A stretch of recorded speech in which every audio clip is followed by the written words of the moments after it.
老板你好，这个烧鱼怎么卖的？23块钱一条。好的，那我要2条。好的。这个是不用去鱼鳞，不用去内脏的是吧？不用去鱼鳞的就不好吃了。它好了，外面是鱼鳞烧焦了，它是脆的，里面是细嫩的。内脏废掉了，烧起来的鱼不好吃。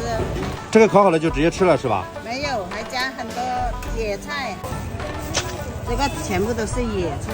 哦，全部是野菜哈。都是野菜。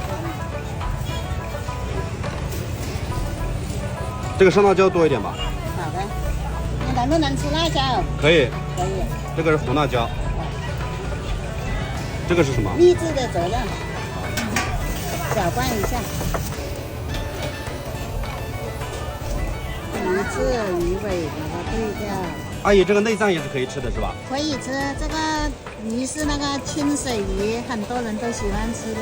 对了，最近天天出去拍摄美食，来回打车真的麻烦，所以我就在瓜子二手车上买了台比亚迪汉，才花了9万多，比新车便宜10万左右，开起来跟新的一样。现在新车掉价快，买瓜子特划算。瓜子每台车都经过官方专业检测，还能先试开3天，放心买就行。要是有旧车，还能放瓜子上全国拍卖。总之听我的，买二手车上瓜子就对了。调料搅拌均匀，外皮烤得金黄焦脆，你别说，吃着是真的香。